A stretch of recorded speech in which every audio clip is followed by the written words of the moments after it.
리처드 칼슨 박사는 우리는 사소한 일에 목숨을 건다, 우리는 사소한 일에 목숨을 건다 라는 책을 썼습니다.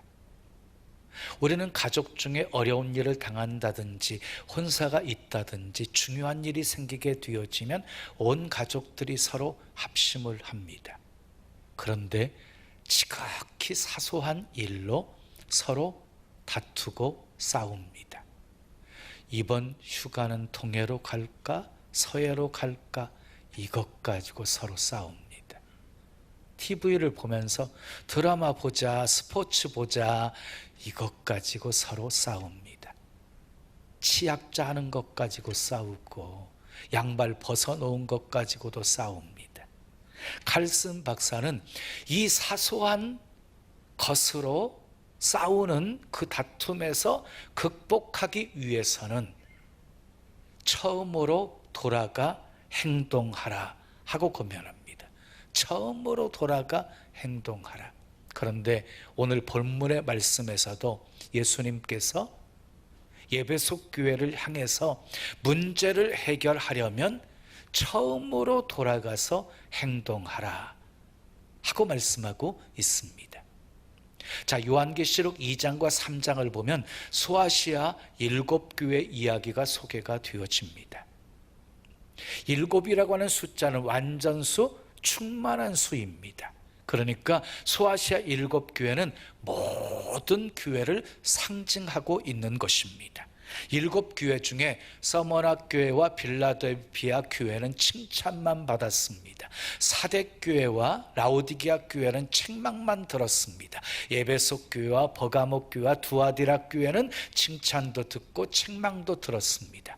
여러분, 사람이 교회를 어떻게 보느냐, 세상이 교회를 어떻게 보느냐는 매우 중요한 일입니다. 그러나 더 중요한 것은요, 교회 주인이신 주님이 교회를 어떻게 보시느냐 하는 것입니다. 주님은 눈에 보이는 현상만 보시지 않습니다. 눈에 보이지 않는 본질적인 것도 보시는 분이십니다. 그러므로 주님께 인정받는 교회가 복된 교회인 것입니다.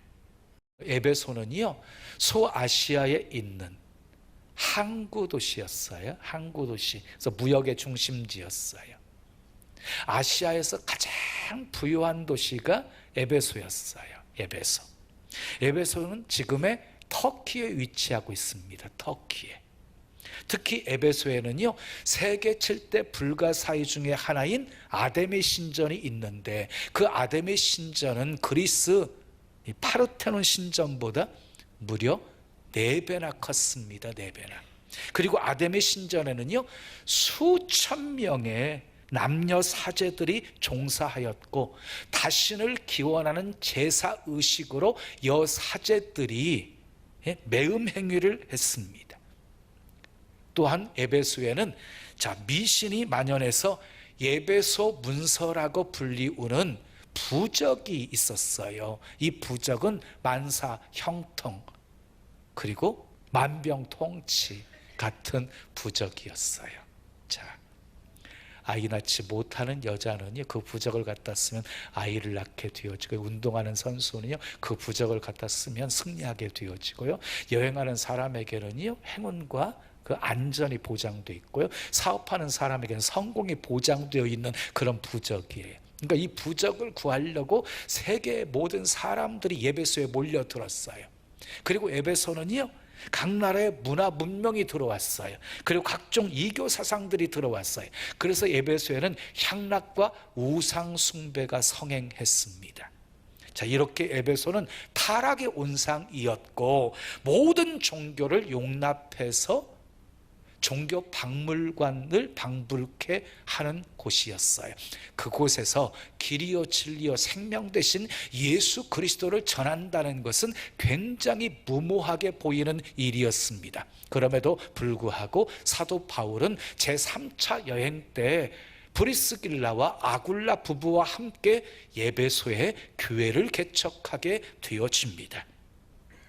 그리고 두란노 서원에서 3년 동안 성경을 가르칩니다. 그 결과 우상숭배 죄악에 빠졌던 수많은 사람들이 회개하고 주께 돌아오는 역사가 일어나게 되어집니다.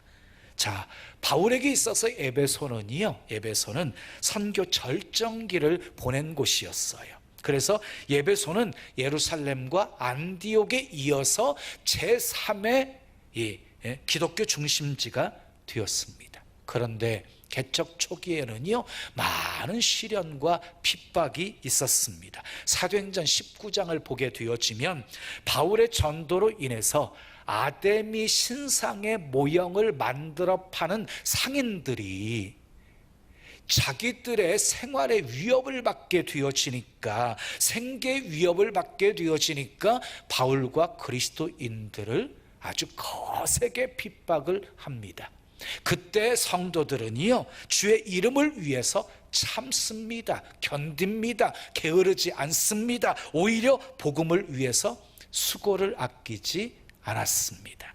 또한 자칭 사도라고 하는 거짓 선생들과 여러 가지 이단으로부터 사상적인 공격을 받았으나 잘 분별해서 물리칩니다.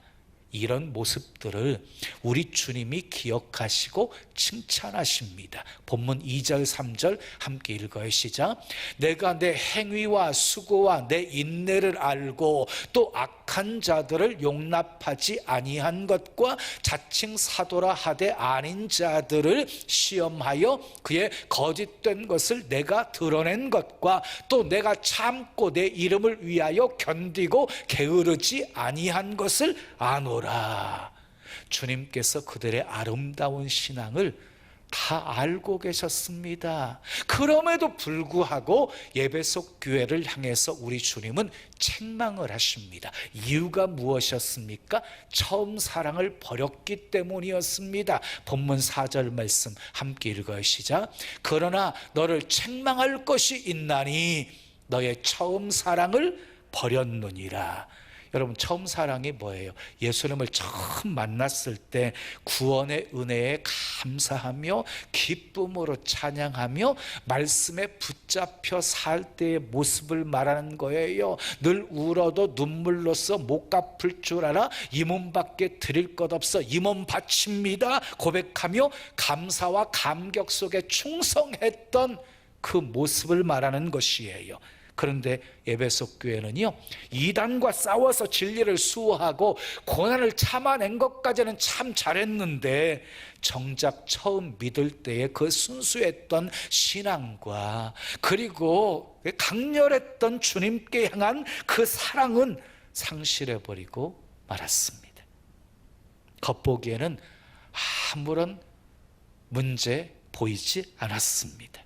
그러나 점점 그들의 가슴은 싸늘해지게 되었고 형식적인 신앙으로 전락해버리고 말았습니다. 신앙의 매너리즘에 빠지게 된 것이에요.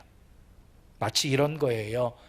부부가 겉으로 보기에는 아무런 문제 없이 사는 것 같습니다. 남편은 밖에 나가서 열심히 일해서 생활비를 벌어다가 꼬박꼬박 갖다 줍니다. 아내는 자식들을 잘 돌보아주고 살림살이를 참 잘합니다. 그런데 부부간에 서로 대화가 없습니다. 애정도 없습니다. 남남과 같습니다. 에베소 교회 신앙 상태가 바로 이런 모습이었다는 것입니다. 여러분, 부부 사이에 가장 중요한 것이 무엇입니까? 사랑입니다. 사랑. 아무리 고대 광실에 살아도 금은보화가 많아서 온몸에 보석으로 치장을 한다 할지라도 사랑이 없으면 결코 행복할 수가 없는 것입니다. 그러나 부부가 서로 사랑하면 어떤 상황과 환경 속에서도 행복할 수 있습니다. 우리 신앙도 마찬가지입니다.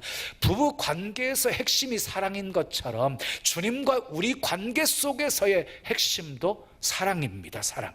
아무리 세련된 예배를 드려도, 아무리 유창한 기도를 드려도, 아무리 큰 봉사를 한다 할지라도 사랑이 없으면 아무것도 아니라는 것입니다. 그래서 사도 바울은 고린도전서 13장에서 이렇게 말씀하고 있어요. 내가 사람의 방언과 천사의 말을 할지라도 사랑이 없으면 소리나는 구리와 울리는 꽹과리가 되고 내가 예언하는 능력이 있어 모든 비밀과 모든 지식을 알고 또 산을 옮길 만한 모든 믿음이 있을지라도 사랑이 없으면 내게 아무것도 아니요 내가 내게 있는 모든 것으로 구제하고 또 내 몸을 불사르게 내줄지라도 사랑이 없으면 내게 아무 유익이 없느니라. 한마디로 말해서 사랑이 없으면 모든 것이 다 헛되다는 것입니다. 그래서 예수님께서 에베소 교회 성도들을 향해서 이렇게 말씀하십니다. 5절에 그러므로 어디서 떨어졌는지를 생각하고 회개하여 처음 행위를 가지라. 처음 사랑을 회복하라고 말씀하십니다. 그러면 처음 사랑 어떻게 회복할 수 있을까요? 첫 번째 따라하겠습니다. 생각해야 합니다. 본문 5절 말씀을 보면은요, 그러므로 어디서 떨어졌는지를 생각하고 그랬어요. 여기서 생각하라는 말은요, 어디서 떨어졌는지 그 원인을 살펴보라는 거예요. 원인을 찾아야 문제를 해결할 수가 있기 때문인 것이지요. 자, 욕심 때문인지, 허영 때문인지, 자존심 때문인지, 분노 때문인지, 교만 때문인지, 고집 때문인지 원인을 찾아야 알 수 있다는 거지요. 여러분 기억하십시오. 인간의 모든 사랑은 변합니다. 부부의 사랑도 변합니다. 자식들의 사랑도 변합니다. 부모의 사랑도 변합니다. 성도 간의 사랑도 변합니다.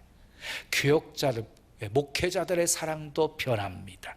이것이 인간의 사랑이 지닌 숙명적인 비극입니다. 불행입니다. 자, 개구리가 올챙이 시절을 잊어버리는 것처럼 사람들도 세월이 지나고 환경이 좋아지게 되어지면 옛날에 고생했던 것을 잊어버리게 되어집니다. 그래서 모세는요, 이스라엘 백성들에게 너희가 가나안 땅에 들어가게 되어지면 너희 조상들이 광야에서 겪었던 그 애환들을 늘 기억하면서 생각하라고 권면하고 있습니다. 너는 애굽 땅에서 좋은 데였던 것을 기억하라. 여호와께서 너를 인도하여 내실 때에 내가 본 큰 시험과 이적과 기사와 강한 손과 편파를 기억하라. 여호와께서 이 40년 동안에 내게 광야길을 걷게 하신 것을 기억하라. 또 말씀하시기를 옛날을 기억하라.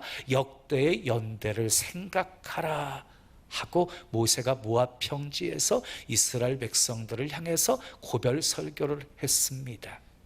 그리고 솔로몬도요, 형통한 날에는 기뻐하고 곤고한 날에는 생각하라고 말했습니다. 여러분 생각하셔야 됩니다. 원인을 찾아야 됩니다. 그리고 처음 사랑을 회복하셔야 합니다. 사랑이 식어지면 나타나는 증상이 있어요. 사랑이 식어지게 되어지면 하나님께 드리는 헌금이 아깝게 여겨져요. 그리고 사랑이 식어버리게 되어지면 주님께 드리는 예배 시간, 드리는 기도 시간이요, 귀찮게 여겨져요. 봉사하는 것도 싫어져요. 전도도 싫어져요. 충성도 싫어져요. 성도들에 대한 사랑도 식어지고, 목회자에 대한 사랑도 식어지고, 이웃에 대한 사랑도 식어져요. 그리고 불평, 불만이 늘어나기 시작해요. 그러면서 삶에 문제가 발생하게 되어져요. 생각하셔야 됩니다. 원인을 찾으셔야 됩니다.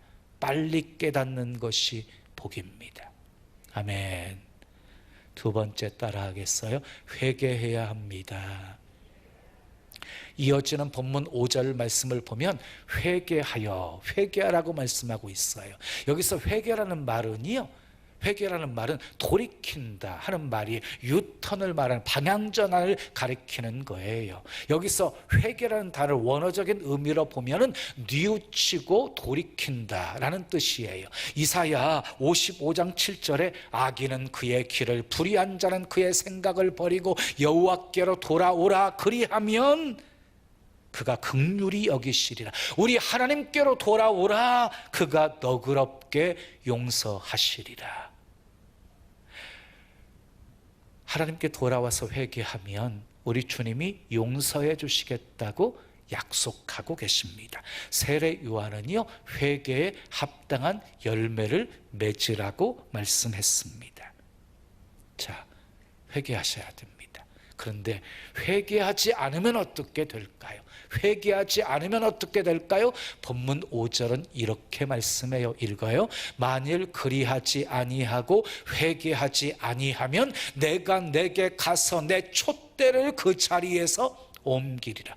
회개하지 않고 처음 사랑을 회복하지 아니하면 예수님께서요, 촛대를 그 자리에서 옮겨버리시겠다는 것입니다. 아주 무서운 말씀입니다. 앞에서 말씀드렸던 것처럼 여기서 촛대는요, 교회를 가리키는 것입니다. 다시 말해서 촛대를 옮기시겠다는 말씀은요, 교회를 없애버리시겠다는 거예요. 다른 곳에 세우시겠다는 거예요. 그 교회는 버리시겠다는 거예요. 처음 사랑 회복하지 못하면. 자, 그 후 에베소 교회는 어떻게 되었습니까? 끝내 역사 속에서 사라져 버리고 말았습니다. 지금 터키에 있는 에베소에 가게 되어지면 정말 놀라울 정도로 번영했던 곳임을 알 수가 있습니다. 근데 지금은요, 고대 유적들과 그리고 교회 터가 폐허가 된 채 덩그러니 남아 있습니다. 제가 소아시아 7교회를 다녀봤거든요. 재미 하나도 없어요. 왜? 다 무너져 있거든요. 다 폐허가 된 모습들이거든요. 그러니까 무더운 날씨에 너무 덥기만 했어요. 역사적으로 에베소 교회는 없어져 버리고 말았습니다. 그리고 이제 터키는요, 복음 전하기 힘든 이슬람 국가가 되어버리고 말았습니다. 혹시 여러분의 삶이 꼬여 있으십니까? 문제가 발생하셨습니까? 회개하셔야 됩니다. 처음 사랑 회복하셔야 됩니다. 그게 살 길입니다. 회개해야 하나님과의 관계가 회복되어지고, 하나님과의 관계가 회복되어지면 삶에 얽힌 문제들이 풀어지기 시작합니다. 영혼이 잘 돼야 범사가 잘 되고 강건한 축복 속에 살 수 있기 때문입니다. 마지막 세 번째 따라하겠습니다. 처음 행위를 가져야 합니다. 5절 이어지는 말씀을 보면 회개하여 처음 행위를 가지라 그랬어요. 처음 행위를 가지라. 처음에 에베소 교회는 정말 뜨거웠습니다. 믿음이 견고해서 흔들리지 않았습니다. 내부적으로 끊임없이 공격하는 이단 사상을 막았고, 그리고 교회를 흔드는 그런 대적들 무리들을 단호하게 대처를 했습니다. 그리고 외부적으로 핍박이 올 때 목숨 걸고 신앙을 지켰습니다. 당시 예수 믿는다는 것은요, 목숨 걸고 예수 믿었거든요. 목숨 걸고 핍박 속에서도 소망이 되신 하나님만 바라보며 살았어요. 그런데 그런 그들의 믿음이 식어버린 것입니다. 교회가 이제 안정이 되어지고 외적인 외부적인 시련도 수그러지게 되어지자 안일함에 빠지게 된 것입니다. 주일이 되면 어느 때와 같이 교회는 참석을 합니다. 그러나 옛날처럼 기대감이 없습니다. 계속해서 예배 드리지만 형식적입니다. 처음 뜨거웠던 감격을 느낄 수가 없습니다. 말씀도 귀에 잘 와닿지를 않습니다. 오래 교회 다닌 성도들에게서 흔히 찾아볼 수 있는 신앙의 타성입니다. 그것이 에베소 교회 성도들에게도 찾아왔다는 것입니다. 게다가 당시 거짓 교사들을 대처하기 위해서 집중하다 보니까 성도 간의 사랑도 식어 있었습니다. 바로 그러한 때에 주님이 말씀하신 것입니다. 처음 행위를 가지라. 처음 사랑을 회복하라. 여러분, 처음 교회 다니면서 은혜를 체험했을 때는 어떠셨습니까? 기대감이 있었습니다. 설렘이 있었습니다. 흥분과 감격이 넘쳤습니다. 기도하고 찬송하고 말씀 들을 때 시간 가는 줄 몰랐습니다. 생명까지 바칠 만큼 소중함이 있었습니다. 지금 주님은 그것을 회복하라고 말씀하십니다. 아멘. 베드로 보십시오. 주님을 죽는 데까지 따라가겠다고 호언장담했던 베드로가 작은 계집종 앞에서 예수님 모른다고 3번씩이나 부인해버립니다. 닭이 웁니다. 닭 울음소리를 듣고 예수님 말씀이 생각나서 밖에 나가서 심히 통곡합니다. 회개하고 돌이킨 것입니다. 그 후 십자가에 달렸던 주님이 부활하시고 갈릴리 호수에 찾아오셔서 베드로에게 이렇게 말씀하십니다. 내가 나를 사랑하느냐? 내가 나를 사랑하느냐? 내가 나를 사랑하느냐? 내가 주님을 사랑하는 줄 주께서 아시나이다. 사랑을 회복하게 되어집니다. 그 후 베드로는 복음을 증거하면서 십자가 거꾸로 지고 순교하게 되어지지요. 여러분, 사랑의 능력입니다. 사랑을 고백했을 때 주님이 내 양을 먹이라, 내 양을 치라 사명을 주십니다. 사랑 없이 사명 온전히 감당할 수 없습니다. 좋은 교회는 어떤 교회일까요? 처음 사랑 회복해서 그 처음 사랑에 감격이 가득한 교회가 좋은 교회입니다. 예수님을 생각만 해도 좋고 가슴이 뛰고 눈물이 핑 돌고 그래서 행복한 성도들이 많은 교회가 좋은 교회입니다. 여러분, 처음 사랑 회복되면은요, 환경 전혀 문제가 되지 않습니다. 처음 사랑 회복되면. 하박국 선지자를 보십시오. 없고 없을지라도 구원의 하나님으로 인하여서 기뻐하고 즐거워합니다. 처음 사랑 회복하면 데살로니가 교회처럼 사랑의 수고, 소망의 인내, 믿음의 역사가 있어서 소문나게 되어집니다. 처음 사랑 회복하면 빌라델비아 교회처럼 작은 능력을 가지고도 주의 말씀 지키며 주의 이름 배반하지 않고 칭찬받고 열린 문의 복을 받게 됩니다. 아멘. 마지막으로 우리 7절 본문 7절 말씀 읽어요. 시작. 귀 있는 자는 성령이 교회들에게 하시는 말씀을 들을지어다. 이기는 그에게는 내가 하나님의 낙원에 있는 생명나무의 열매를 주어 먹게 하리라. 여기서 이기는 자는 처음 사랑을 회복한 자를 말하는 것이고요, 낙원은 천국을 가리키는 것이고요, 생명나무의 열매를 먹게 하신다는 것은요, 영생을 누리게 하신다는 것이에요. 그러므로 처음 사랑을 회복한 사람에게 하나님께서 영생의 복을 주신다는 것입니다. 사랑은 여러분, 모든 관계에서 핵심은 사랑입니다. 사랑이 없는 교회는 더 이상 교회가 아닙니다. 사랑이 없는 가정은 더 이상 가정이 아닙니다. 사랑이 없는. 자, 여러분, 우리는 주님을 사랑해서 예배하고 주님을 사랑해서 헌신하고 주님을 사랑해서 전도하고 주님을 사랑해서 충성합니다. 사랑이 동기입니다. 그러므로 지금 우리들에게 가장 필요한 것은 처음 사랑을 회복하는 것입니다. 교회에서도 가정에서도 사회에서도 가장 필요한 것은 사랑의 회복입니다. 하나님의 은혜로 성령의 도우심으로 처음 사랑 회복하시기를 축복합니다. 그래서 늘 처음 사랑 가슴에 지니고 그 사랑 나타내 보이며 남은 생에 복되게 사시기를 예수님의 이름으로 축원합니다. 지금은 선교 헌금 시간입니다.